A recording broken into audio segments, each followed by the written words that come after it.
72번을 한번 보시면 공간정보법령상 지적공부와 등록사항의 연결이 틀린 것은 1번 소재는 모든 지적공부에 등록되죠. 토지의 고유번호는 도면을 제외한 모든 지적공부. 따라서 1번 지분은 맞는 지분이 될 테고요. 2번 지번도 모든 지적공부에 등록되니까 임야대장 등록이 될 테고 개별 공시지가는 어디에 등록되는 겁니까? 토지대장, 임야대장에. 기억나시죠? 토지이동사유, 등급, 개별 공시지가, 토지대장, 임야대장에 등록되니까 맞는 지분이 될 테고 3번 경계는 직선이니까 그림 형태의 지적공부인 지적도에 등록되겠죠. 건축물 및 구조물의 위치, 삼각점 및 지적기준점의 위치는 도면에 표시하는 것이 공시기능을 가장 높일 수 있다고 했죠. 그래서 맞는 지분이 될 테고 4번을 보시면 소유권 지분, 공유지분과 같은 뜻인데요. 두 개의 지적공부에 등록되죠. 공유지역명부, 대지권 등록부. 그리고 전유 부분의 건물의 표시, 전유 부분의 면적 비율로 대지권 비율이 결정이 된다고 했죠. 따라서 전유 부분의 건물의 표시는 대지권 등록부에 등록되겠죠.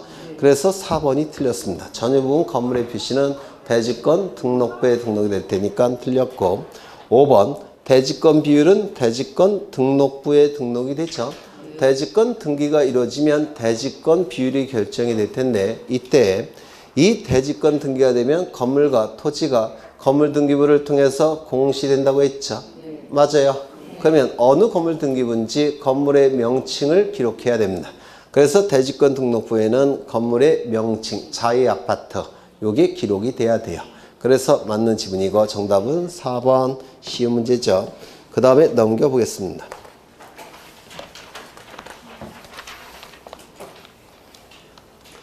넘겨보시기 전에 거기 74번을 한번 보죠.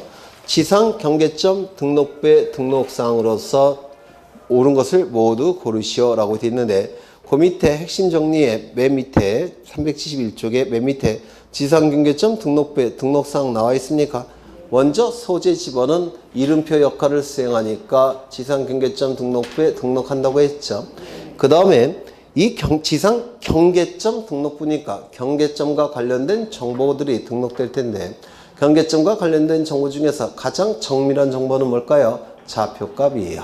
그래서 좌표값이 있다면 경계점 좌표값이 있다면 지상 경계점 등록부에도 등록이 될 겁니다. 다만 좌표값은 모든 토지마다 존재하는 건 아니니까 좌표 등록부가 비치된 지역에 한해서 지상 경계점 등록부에 좌표값을 등록하겠죠. 이 좌표값은 지적 확정 측량 실시 지역과 축적 변경 측량 실시 지역에서만 좌표값이 수집되니까 그 지역에서만 지상 경계점 등록부에 좌표값이 등록이 될 겁니다. 쉽게 얘기해서 가로 안에 있는 것도 반드시 외우셔야 돼요. 그리고 두 문자 따서 외우셨죠? 위설, 지목, 사파, 종이 이렇게 외웠죠? 위설, 지목, 사파, 종이 꼭 외워두셔야 됩니다. 넘겨보시면 78번을 보시면 공간정보법령상 부동산 종합공부에 관한 설명으로 틀린 것은 이 부동산 종합공부도 14년인가 2015년에 우리 지적제도에 들어왔어요. 그래서 들어온 지 얼마 안 되는데도 불구하고 굉장히 자주 출제됩니다. 이게 3번인가 4번 정도가 출제가 됐어요.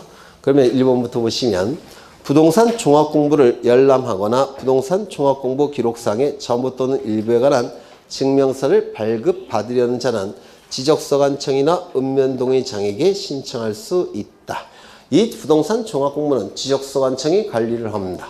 그러면 지적서관청에게 신청해야 되는데 부동산 종합공부는 우리 공간정보법에 들어온 지가 몇 년 안 돼요. 2014년도 12월 달인가 그때 처음으로 들어왔는데요. 최근에 들어왔기 때문에 처음부터 만들어질 때 컴퓨터 파일 형태로 만들어져 있습니다.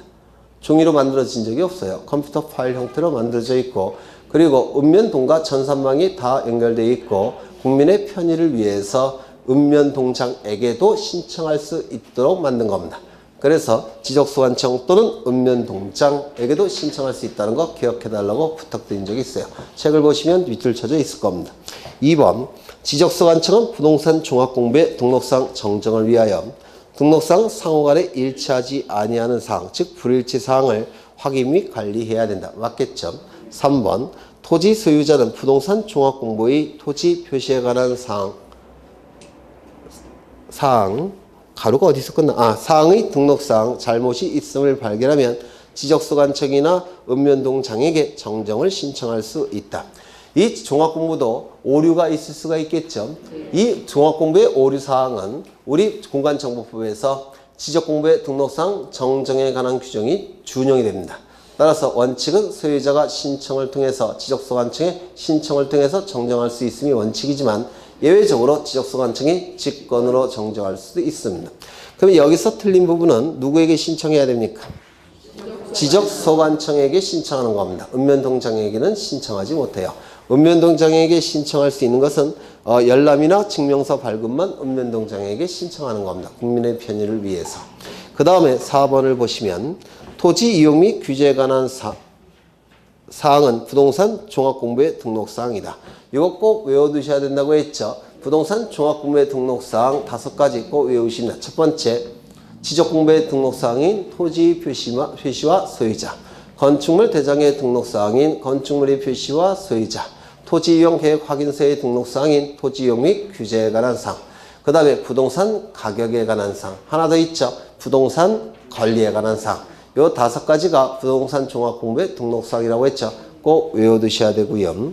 그 다음에 5번째, 지적소관청은 부동산 종합공부의 등록사항 중 등록사항 상호간에 일치하지 아니한 사항, 이를 불일치사항이라고 했죠.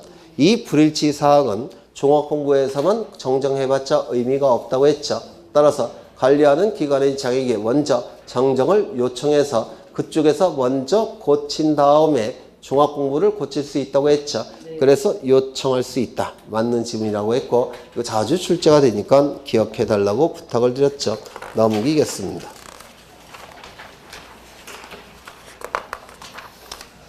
82번을 가겠습니다. 82번. 부동산 지적공부의 열람 및 등본 교부 등에 관한 사항으로 틀린 것은 1번. 지적공부를 열람하거나 등본을 교부 받고자 하는 자는 지적공부 열람 등본 교부 신청서를 지적소관청에게 제출해야 한다. 당연하겠죠. 2번. 지적공부를 열람하거나 등본을 교부 받고자 하는 자는 열람 및 등본 교부 수수료를 그 지방자치단체의 수입인지로 소관청에 납부해야 된다. 이렇게 되어 있는데 이 수수료는 현금, 수입인지 또는 수입증지로 납부하는 겁니다.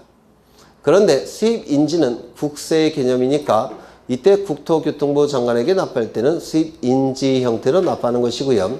시도지사나 지적소관청에게 납부할 때는 수입증지의 개념으로 납부하는 겁니다. 인지는 국세의 개념이고 증지는 지방세의 개념이기 때문에 그래요. 요게. 그런데 요거는 공간정보법이 개정이 되기 전에 즉 20회 때는 이게 명확했는데요. 지금은 그냥 법에서 어떻게 규정되어 있냐면 그때는 국토교통부 장관에게 납부할 때는 수입인지, 그 다음에 지적소관청이나 시도지사에게 납부할 때는 수입증지로 납부한다. 이런 규정이 있었어요. 근데 지금은 그건 20년 전에는 그렇고 20회 때는 그런데 지금은 단지 두리뭉실하게 이렇게 표현하고 있습니다. 현금, 수입인지, 수입증지로 납부한다. 이렇게 되어 있습니다. 그래서 지금은 이게 출제되기가 쉽지 않아요. 옛날에는 출제할 수 있었지만 그리고 전자화폐로도 납부할 수 있죠. 지금은 오히려 무엇을 기억해 두셔야 되냐면 인터넷을 통해서 지적공부의 열람이나 등본을 발급 신청할 때는 수수료 어떻다고 했습니까? 무료. 기억나십니까? 인터넷을 통해서 지적공부의 열람이나 등본 발급을 신청할 때는 수수료가 무료라고 했죠. 부동산 종합공부는 열람을 신청할 때는 인터넷을 통해서 열람을 신청할 때는 무료지만 등본 발급을 신청할 때는 수수료를 납부한다고 했죠. 그게 오히려 출제될 가능성이 더 높다고 보여져요. 여러 번 강조했던 겁니다. 3번. 지적측량 업무에 종사하는 지적기술자가 그 업무와 관련하여 지적공부를 열람하는 경우는 수수료를 면제한다. 이건 그 업무와 관련하는데 측량 업무는 국가 업무라고 했죠. 국가 업무를 수행하는 거니까 수수료 낼 필요가 없다는 겁니다. 그 다음에 4번. 국토교통부 장관은 정보통신망을 이용하여 전자화폐, 전자결제 등의 방법으로 지적공부의 열람 및 등본, 교부, 수수료를 납부하게 할 수 있다. 인터넷을 통해서 신청할 땐 그렇다는 것이죠. 근데 이것도 지금은 어떻게 바뀌었냐면 국토교통부 장관, 시도지사, 지적소관청은 정보통신망을 이용하여 전자화폐, 전자결제 등의 방법으로 수수료를 납부하게 할 수 있다. 이렇게 바뀌었어요. 다시요. 국토교통부 장관, 시도지사, 지적소관청은 전자화폐 등으로 결제하게 할 수 있다. 이렇게 법이 바뀌었습니다. 그래서 그 밑에 수수료가 나와 있는데 이건 제대로 돼 있어요. 그래서 그 수수료에 관한 문제는 우리 시험에 자주 출제를 하니까 이거 좀 꼼꼼히 읽어두실 필요가 있습니다. 거기 해설이 나와 있죠. 그러니까 좀 읽어두실 필요가 있고요. 그 다음에 넘기겠습니다.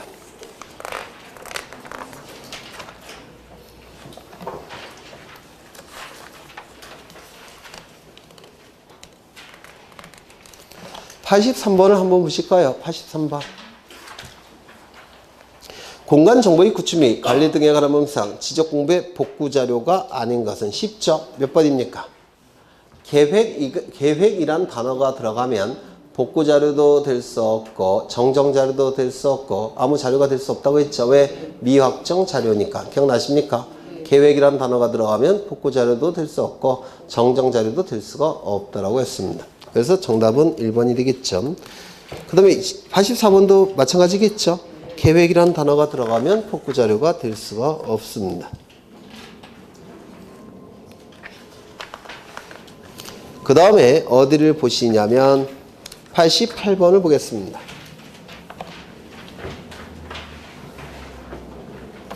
87번을 먼저 보죠. 토지의 분할에 관한 설명으로 틀린 것은 1번 토지 이용상 불합리한 지상 경계를 시정하기 위한 경우에는 분할을 신청할 수 있다. 신청할 수 있겠죠. 그래서 분할을 신청할지 말지는 토지 소유자의 자유의사에 달려있죠.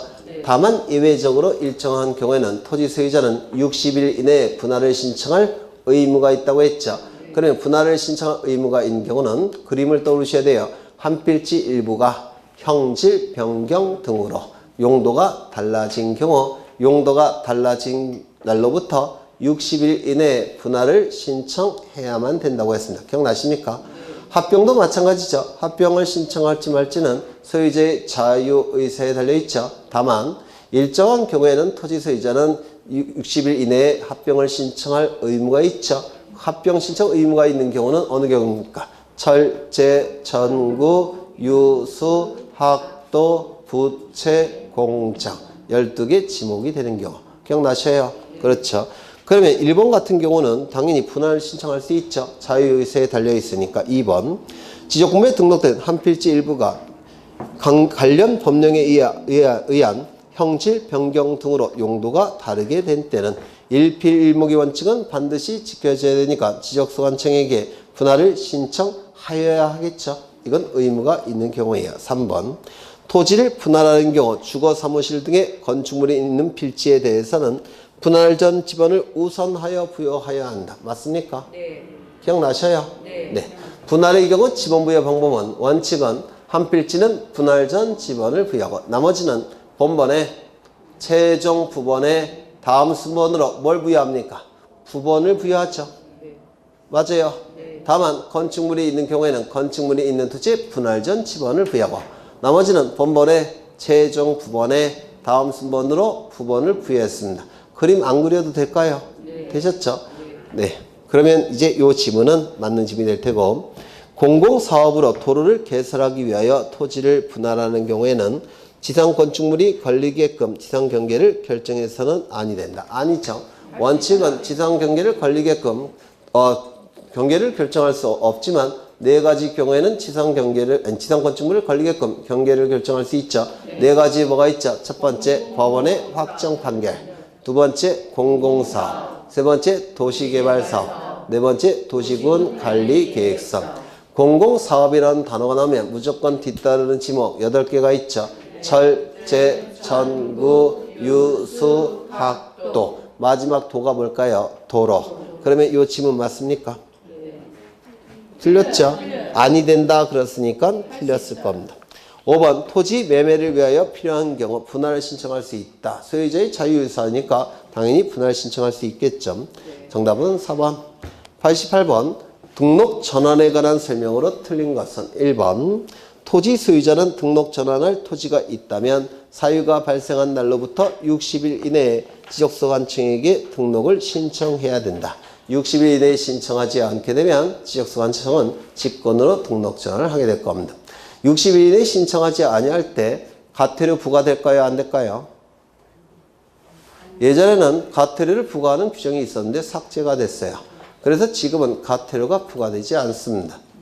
그 다음에 2번 산지관리법, 건축법 등 관련 법령에 따른 토지의 형질 변경 또는 건축물의 사용 승인 등으로 인하여 지목을 변경해야 될 토지는 등록 전환을 신청할 수 있다. 임야대장, 임야대에 등록되는 지목의 토지가 토지대장 지적도에 등록되는 지목의 토지로 바뀌었을 때 이때 등록 전환이 나타나죠. 그런데 여기서 포인트는 산지관리법이에요. 산지관리법이라고 되어 있으니까 임야대장에 등록된 토지겠죠. 그렇다면 이제 토지대장으로 옮겨서 등록할 겁니다. 당연히 등록 전환이 가능하겠죠. 3번 임야도에 등록된 토지가 사실상 형질 변경되었으나 지목 변경을 할 수 없는 경우에는 지목 변경 없이 등록 전환을 신청할 수 있다. 등록 전환은 원칙적으로 지목 변경을 수반하죠. 다만 지목 변경을 수반하지 않는 등록 전환 3가지가 있었는데 기억나실까요? 그림을 떠오르셔야 되는데 첫 번째 대부분의 토지가 등록 전환되어 나머지 토지를 임야도에 존치시키는 것이 불합리하다면 나머지 토지도 지목 변경 없이 등록 전환했죠. 두 번째 사실상 형질 변경이 이루어져서 등록 전환했지만 관련 법령에 의해서 지목 변경을 금지하고 있다면 지목 변경 없는 등록 전환했죠. 세 번째 도시군 관리 계획선에 따라서 토지를 분할하는 경우 관리 지역이 되기 때문에 무조건 등록 전환을 합니다. 지목이 바뀌었건 안 바뀌었건 이때도 지목 변경 없는 등록 전환이 나타난다고 했습니다. 이거 여러 번 강조했던 거예요. 그렇죠.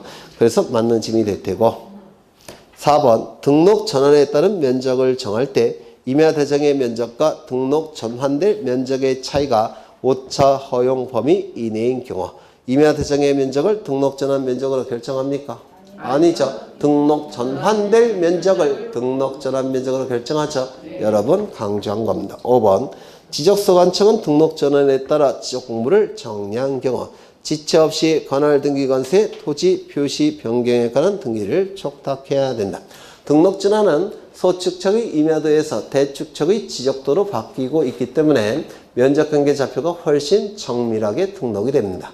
그러면 면적이 보다 정밀하게 등록되니까 면적이 바뀐다는 뜻이에요. 그렇다면 등기부 표제부의 면적도 고쳐야 되겠죠. 고치는 건 빠를수록 좋으니까 지체 없이 변경 등기를 촉탁하게 될 겁니다. 맞는 집이 될 테고요. 그 다음에 89번을 보죠. 다음은 공간정보의 구축 및 관리 등에 관한 법령상 합병 신청을 할 수 없는 경우이다. 틀린 것은 합병 요건 혹시 기억나십니까? 나시면 한번 저한테 가르쳐 주셔요.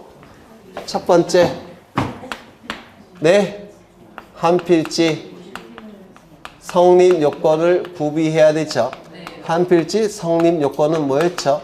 지, 소, 지, 축, 등. 두 번째, 합병 제한 사유가 없어야 된다고 했죠. 합병 제한 사유가 없어야 될 겁니다. 합병 제한 사유는 뭐가 있었죠? 저장권 등기가 있을 것. 그 다음에 소유권 이전에 가등기가 있는 경우. 그 다음에 환매 등기가 있는 경우. 처분 제한 등기가 있는 경우. 이때는 합병할 수 없다고 했죠. 그래서 이렇게 외우지 않았습니까? 저가 환매 처분 당했다. 이렇게 외우지 않았어요. 안 했다고요? 여기만 안 했나? 뭐라고요? 지금 하죠.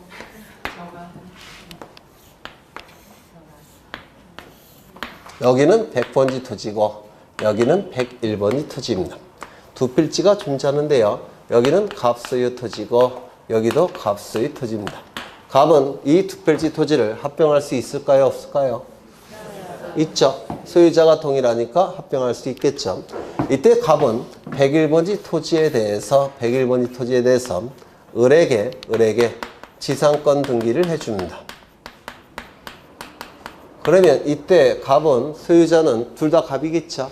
갑은 두 필지를 합병할 수 있습니까? 없습니까? 없어요. 합병이 이루어지게 되면 전체가 한 필지가 되죠. 그러면 을의 지상권은 영향을 받습니까? 받지 않습니까? 받지 않죠. 왜요?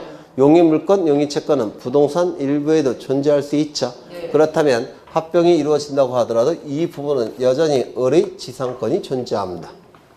용의물권은 한 필지 일부에도 존재한다라고 지난 시간에 강조를 드렸어요.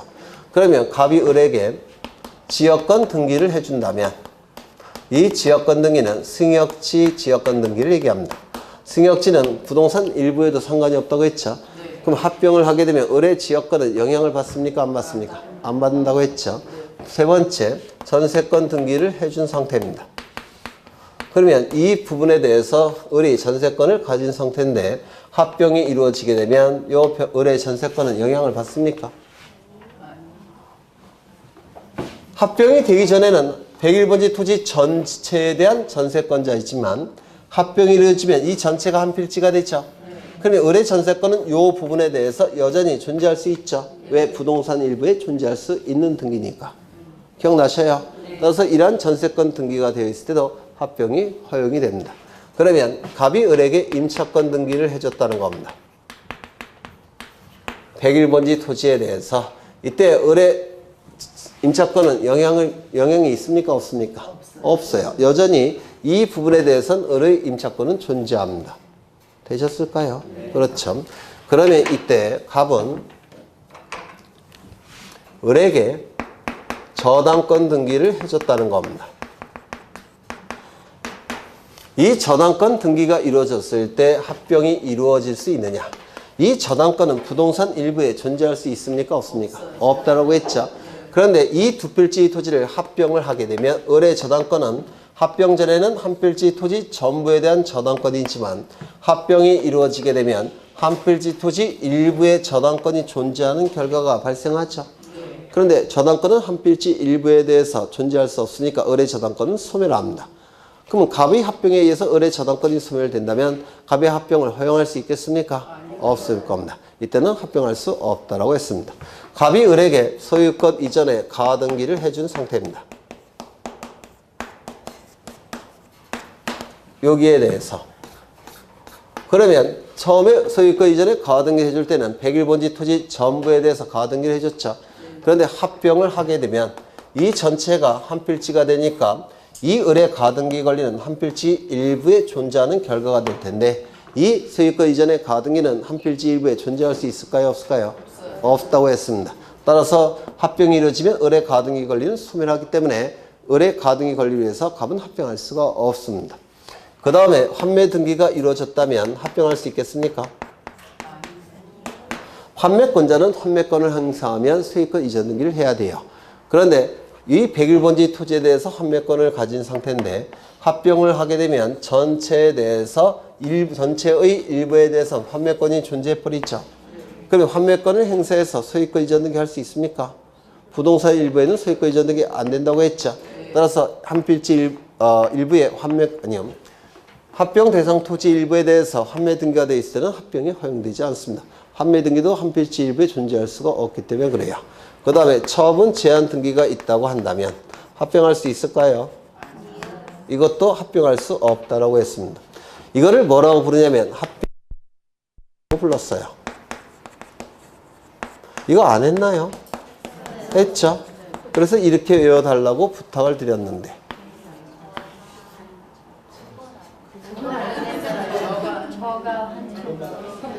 지금 하고 있잖아요. 저가 환매처분 당했다. 이렇게 외워두십니다. 이건 어떨까요? 갑은 병에게 저당권을 설정해 줍니다. 그리고 요 101번지 토지에 대해서도 병에게 저당권을 설정해 줍니다. 얘도 저당권. 이렇게 저당권을 설정해 줬다는 겁니다. 그런데 이 저당권은 등기원이 그 연월일 접수 번호가 동일한 저당권입니다. 이를 뭐라고 부르냐면 창설적 공동 저당이라고 불러요.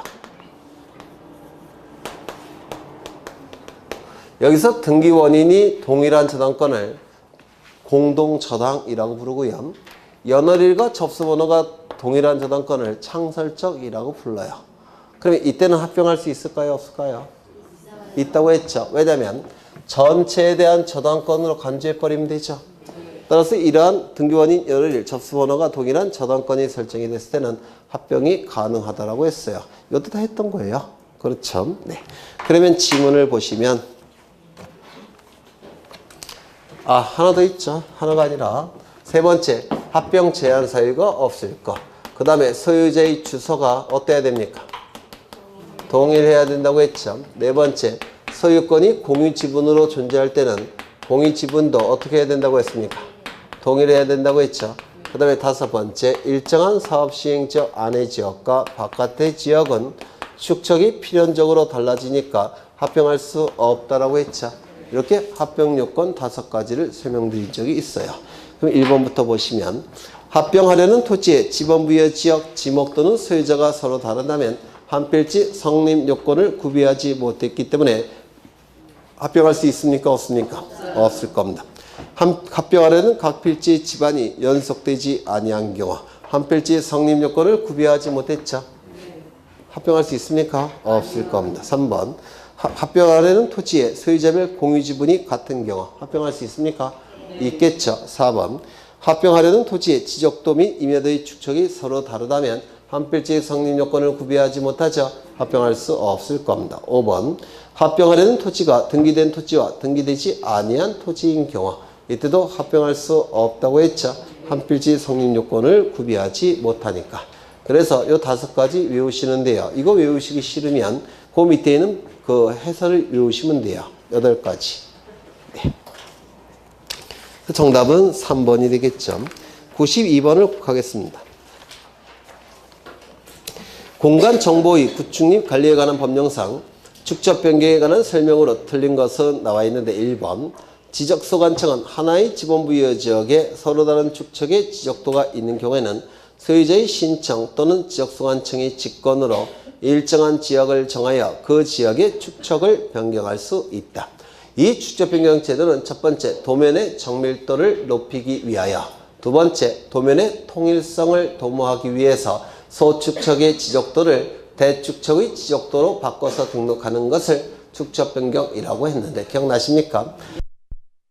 통일성을 도모하기 위한 축척 변경이 뭡니까? 하나의 지번부여 지역인데 서로 다른 축척의 지적도가 등록되어 있다면 공시기능에 혼란이 발생하니까 축척을 일치시킨다고 했죠. 이걸 도면의 통일성을 도모하기 위한 축척 변경이라고 말씀드렸고요. 바로 1번 지문이 도면의 통일성을 도모하기 위한 축척 변경에 해당이 됩니다. 두 번째, 이 축척 변경은 소유자의 신청도 가능하고 지적소관청의 직권도 가능하다고 했죠. 네. 1번 이해되십니까? 네. 2번 축척 변경을 신청하는 토지 소유자는 축척 변경 사유를 적은 신청서에 토지 소유자 3분의 2 이상의 동의서를 첨부하여 지적소관청에 제출해야 된다. 지적소관청은 토지 소유자 3분의 2 이상의 동의와 축변이 의결을 거친 다음에 시도지사 대도시장의 승인을 받아야 되죠. 네. 맞아요. 승인을 받은 후 지체 없이 축적 변경을 시행하겠다고 공고를 합니다. 기억나셔요? 안 나시면 프린트 피시고요. 프린트. 그래서 1번 지문은 맞는 지문이고 2번 지문도 맞는 지문이죠. 3번 축적 변경 시행 지역의 토지 소유자 점유자는 시행 공고가 된 날로부터 30일 이내에 시행 공고일 현재 점유하고 있는 경계에 경계점 표지를 설치해야 된다. 시험에 굉장히 자주 나오는 지문인데요. 첫 번째, 경계점 표지는 누가 설치할까요? 소유자나 점유자가. 언제까지 설치할까요? 시행 공고일로부터 30일 이내에. 어디에다가 설치할까요? 시행 공고일 현재 점유하고 있는 경계. 요 3가지 문구가 집중적으로 출제합니다. 첫 번째, 누가? 소유자나 점유자가. 두 번째, 언제까지? 시행 공고일로부터 30일 이내. 세 번째, 어디에다가? 시행 공고일 현재 점유하고 있는 경계. 요 3개의 문구에 유념하셔야 됩니다. 4번 축적 변경에 따른 청산금의 납부고지를 받은 자는 그 납부고지를 받은 날로부터 몇 월 이내에 청산금을 내야 됩니까? 6월 이내에. 6월 이내에. 그래서 이 문제가 출제가 됐을 때 24회에는 3월 이내였습니다. 이때는. 근데 법이 개정이 된 거예요. 지작년에 6월 이내로 개정이 됐습니다. 그래서 이것도 정답이 없는 문제예요. 개정이 돼서. 이거 맞는 지문이에요. 4번은 맞는 지문입니다. 네, 이걸 못 고치신 거예요. 저자가. 깜빡하고. 그럴 수 있습니다. 4번 보셨고 5번 축적 변경에 따른 청산금의 납부 및 지급이 완료되었을 때는 지적소관청은 지체 없이 축적 변경의 확정 공고를 하고 지적공부에 등록해야 된다. 맞겠죠? 그래서 축적 변경 시행 공고도 지체 없이, 축적 변경 확정 공고도 지체 없이. 그렇죠? 그래서 정답은 없습니다. 이게 저자들은 잘 눈에 안 띄어요. 앞만 쳐다봐도. 그럴 때가 있습니다. 네. 그 다음에 어디를 보시느냐면, 97번을 가죠. 97번. 지적공부의 등록상 정정에 관한 설명으로 틀린 것은 1번 지적도 및 임야도에 등록된 필지가 면적의 증감 없이 경기 위치만 잘못 등록된 경우 소관청이 직권으로 조사 측량하여 정정할 수 있다. 이 등록상 오리 정정은 원칙은 소유자의 신청이 있을 때 지적소관청이 정정한다고 했죠. 따라서 이 지적소관청은 정정사유를 발견하면 소유자에게 정정사유를 통지해야만 된다고 했죠. 그러면 사전에 통지해야 되니까 사후에는 통지할 필요가 있다 없다? 없다. 이때 직권으로 정정하는 경우도 10가지가 규정되어 있다고 했죠. 그러면 직권으로 정정할 수 있는 경우에는 지적소관청이 토지 소유자에게 정정사유를 사전에 통지할 필요가 있다 없다? 없다고 했죠. 아니할 수 있다라고 했죠. 그래서 사후에는 통지한다고 했습니다. 직권에 의해서 정정이 이루어지는 경우는 10가지가 있는데 이 10가지에 공통점이 있다고 했죠. 공통점 2가지 뭐라고 했습니까? 명백한 자료가 있는 경우, 어느 누구에게도 손해가 발생하지 않은 경우, 그때는 소유자의 신청이 없을지라도 지적소관청이 직권으로 정정할 수 있다고 했죠. 그러면 1번을 보시면 면적의 증감 없이 라는 표현이 있죠. 따라서 어느 누구에게도 손해가 발생하지 않습니다. 직권으로 정정이 가능합니다. 2번 토지 소유자가 경계 또는 면적의 변경을 가져오는 등록사항에 대한 정정 신청을 하는 때는 정정 사유를 기재한 신청서에 등록상 정정 측량 성과들을 첨부하여 소관청에 제출해야 된다. 이 신청에 의해서 정정이 이루어질 때 인접토지 경계와 면적이 변경이 될 때는 인접토지 소유자가 가만히 있지는 않겠죠. 따라서 인접토지 소유자의 승낙서나 확정판결서 정본을 첨부해야지만 지적소관청은 정정해 준다고 했죠. 이때 경계와 면적이 변경이 된다면 이때 등록상 정정 측량을 해서 그때 성과도가 첨부가 돼야지만 지적소관청은 정정을 한다고 했습니다. 이때 지적 등록상 측량 성과도가 지적소관청이 이미 가지고 있다면 따로 첨부하지 않고 확인으로 가름할 수 있다고 했죠. 하나 더, 인접토지 경계와 면적이 변경이 될 때는 지적소관청은 직권으로 정정할 수 있을까요? 없을까요? 네? 인접토지 경계나 면적이 변경이 될 때는 지적소관청은 직권으로 정정할 수 있을까요? 없을까요? 없어요. 왜요? 인접토지 소유자에게 손해가 발생하니까 안 되겠죠. 따라서 인접토지 경계나 면적이 변경이 될 때는 신청에 의한 정정만 허용이 됩니다. 3번 등록상 정정 대상 토지에 대한 대장을 열람하게 하거나 등본을 발급하는 때는 등록상 정정 대상 토지라고 기재한 부분을 흑백의 반전으로 표시하거나 붉은색으로 기재해야 된다. 당연하죠. 잘못된 내용이 등록되어 있으니까 잘못된 내용이 공시가 될 때는 열람이나 등본 발급을 받는 자에게 확실히 가르쳐 줘야 되겠죠. 따라서 흑백의 반전으로 표시하거나 붉은색으로 기재해서 명확하게 눈에 띄게끔 해야 돼요. 흑백의 반전으로 표시한다는 얘기는 이런 뜻이에요. 공부할 때 공은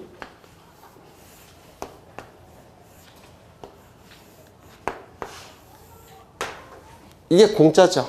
네. 공짜 아닌 것으로 보이나?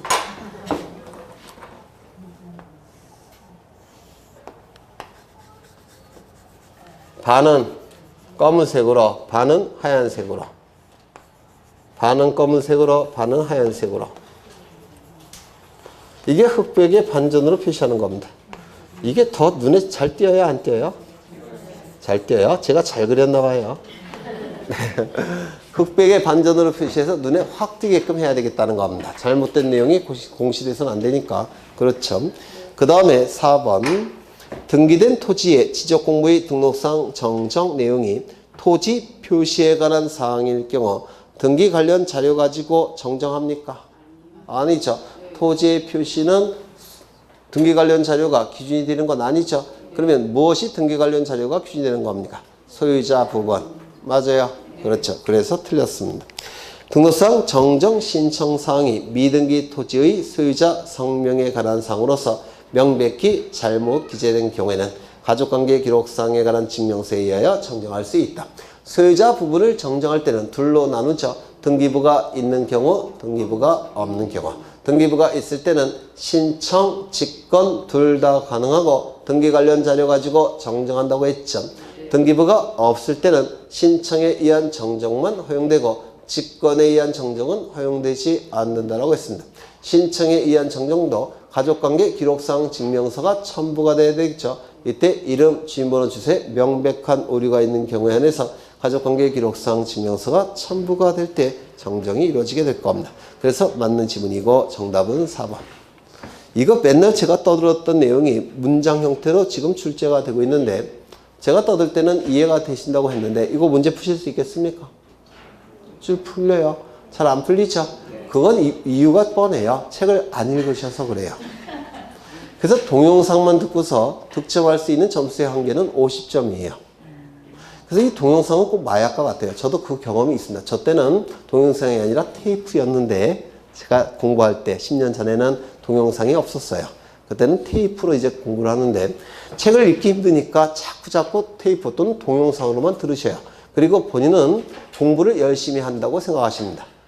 그러면 강사가 떠드는 것은 내용을 알고는 있겠죠. 그런데 문장으로 출제가 됐을 때 이게 매치가 안 돼 버려요. 그래서 알고는 있지만 점수가 안 나옵니다. 이게 동영상 공부의 한계예요. 그래서 점수가 나오기 위해서는 책을 자꾸 읽으셔야 됩니다. 그래야지만 50점 한계를 극복할 수가 있어요. 동영상만 죽어라고 들어봤자 한계 점수는 50점입니다. 그 이상 안 나옵니다. 알고는 있지만 점수가 안 돼요. 그래서 책을 자꾸 읽으셔야 돼요. 지금 여기 97번 같은 문제도 제가 누누이 떠들었던 겁니다. 그래서 알고는 계셔요. 판서를 해보면 근데 문제가 잘 안 풀리는 경우가 있습니다. 글자를 안 읽어서 그래요. 그래서 책을 자꾸 읽는 게 법공부의 기본입니다. 그 다음에 정답은 4번이 될 테고 넘기겠습니다. 등기법은 이렇게 빨리 못해요. 등기법은 1시간 내내 해봤자 5문제밖에 못 풉니다.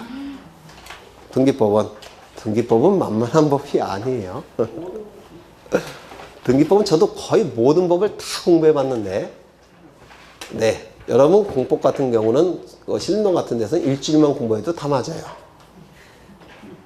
그래서 우리 공법 선생님이 맨날 잘난 척 하는 거예요. 네? 그래도 내가 공법 선생님이 잘난 척 해요. 저보다 나이 많아 보이죠? 안 많아요. 네. 교수님이 더 많아요? 많지는 않은데, 네. 많지는 않지만 저보다도 안 많아요. 노 코멘트. 네. 그래서 책을 자꾸 읽으셔야 돼요. 책을. 그래서 등기법은 아마 15문제 중에서 15문제나 많이 풀어봤자 20문제가 못 넘어갈 거예요. 아마 15문제 정도밖에 못 풀 겁니다. 하루에.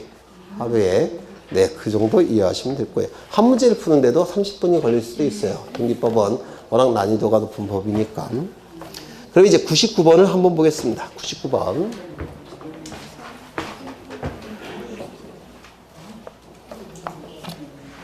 공법 선생님한테는 제가 칭찬만 했다고 꼭 전해주셔요.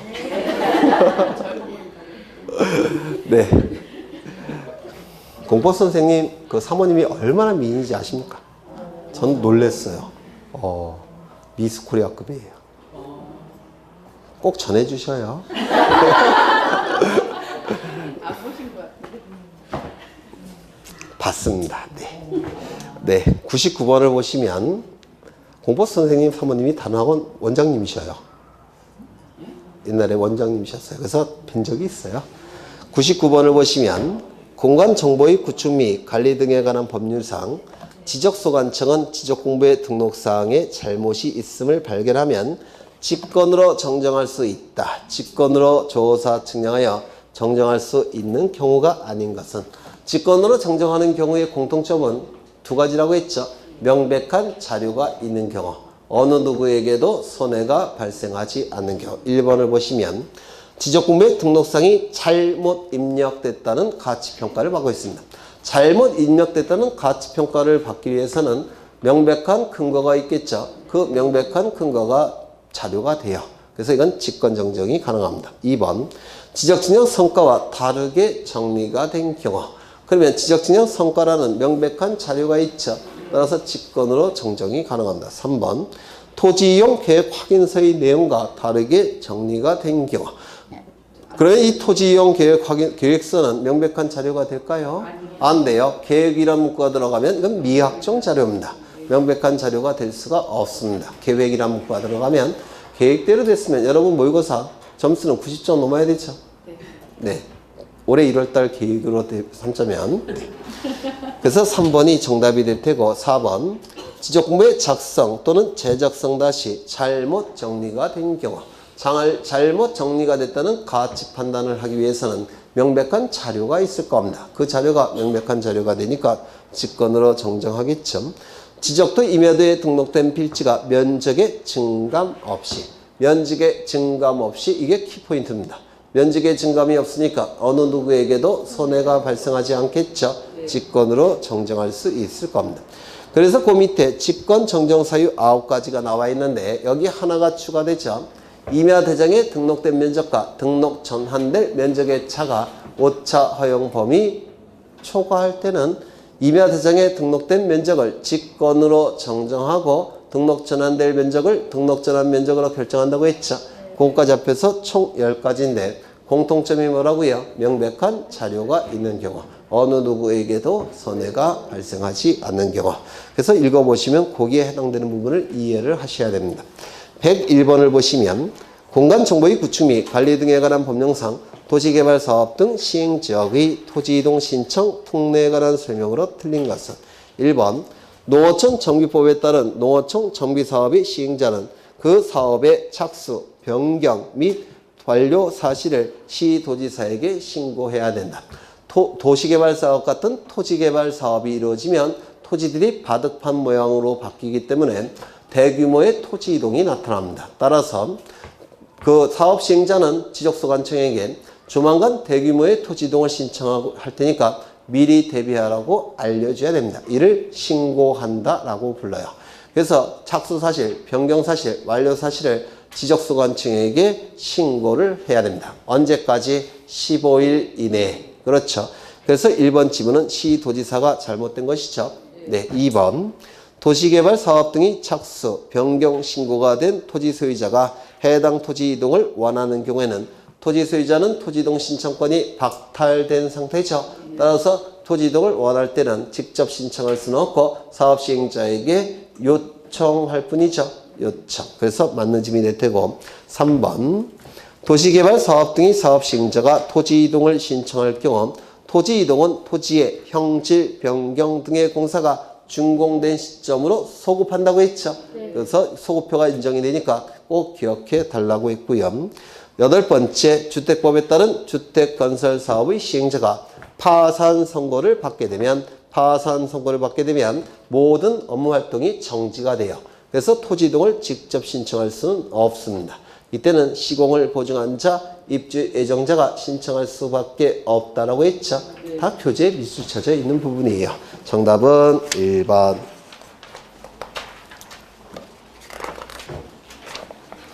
103번.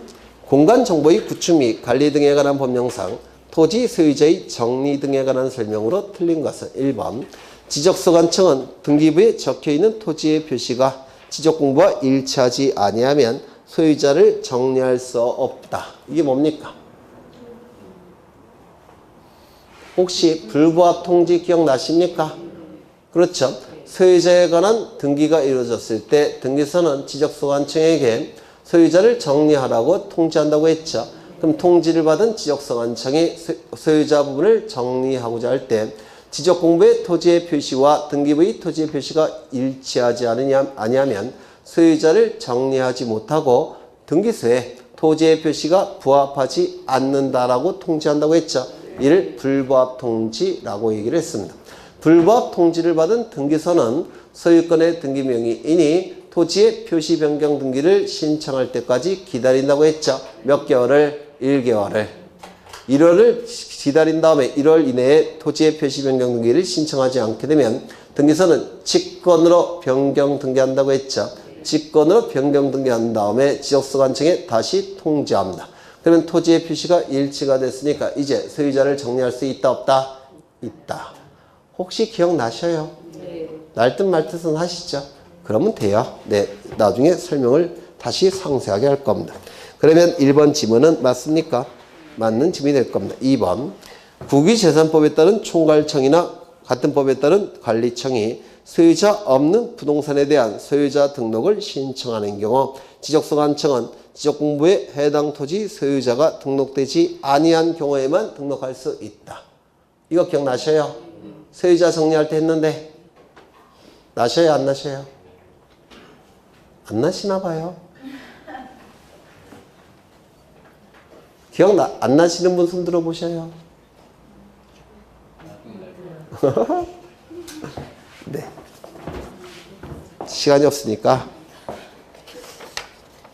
다음 시간에 할까? 네. 원래 이제 조금 남겨놓는 게 여분의 미덕이죠. 네. 그래서 요 103번 좀 어려우신 것 같으니까 이걸 상세하게 설명을 드릴 겁니다. 이게 공간정보법에서 그나마 가장 어려운 부분에 속해요. 요 103번이. 그래서 요 103번부터 다음 시간에 하겠습니다.